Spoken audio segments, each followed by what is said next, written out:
নমস্কার বন্ধুরা, ঝর্ণা কিচেন আপনাদের সবাইকে স্বাগত। আজকে বানাবো লোটে মাছের ঝাল। তার জন্য দেখুন এখানে আমি 500 গ্রাম লোটে মাছ এরকম পিস পিস করে কেটে ভালো করে পরিষ্কার করে ধুয়ে নিয়েছি।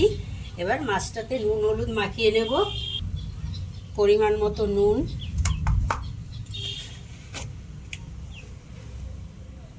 আর 1 চামচ হলুদ,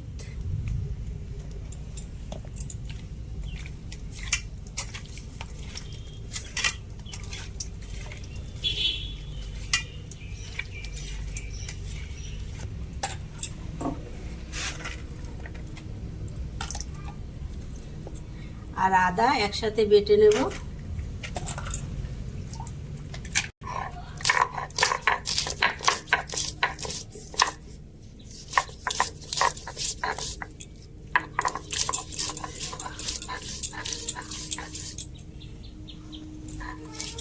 গ্যাস ধরিয়ে কড়াই বসিয়েছি, দিয়ে দেব সরষের তেল পরিমাণ মতো। তেল গরম হয়ে গেছে, দিয়ে দেব 1/2 চামচ কালো জিরে, দেব পেঁয়াজ কুচি, 2টো পেঁয়াজ কুচি করে রেখেছি,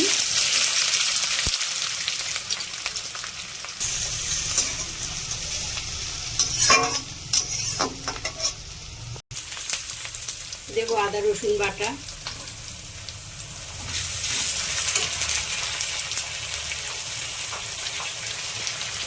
পরিমাণ মতো লবণ,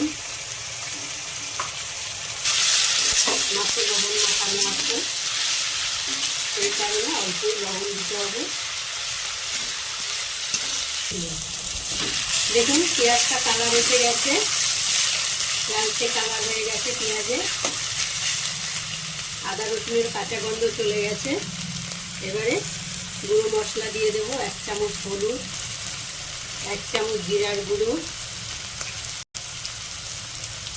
1 চামচ ধনে গুঁড়ো, 1 চামচ লাল লঙ্কার গুঁড়ো।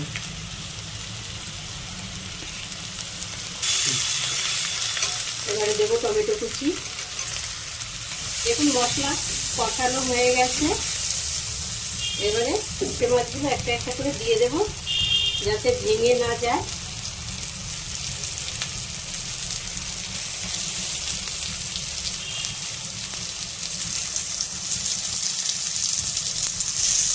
দিয়ে দিই। এবারে ওপর দিয়ে ধনেপাতা কুচি দিয়ে ঢাকা দিয়ে দেব। কাঁচা লঙ্কা,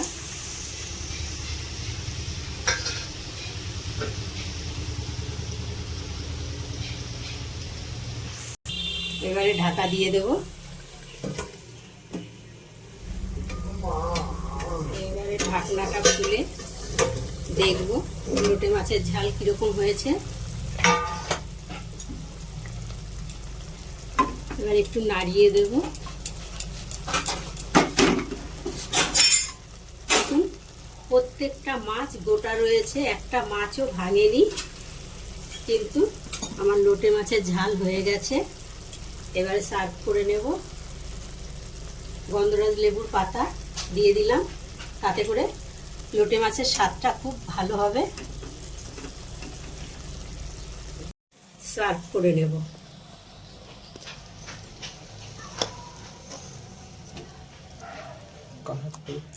হ্যাঁ দেখুন বন্ধুরা, কত সুন্দর কালার হয়েছে লোটে মাছের ঝালের।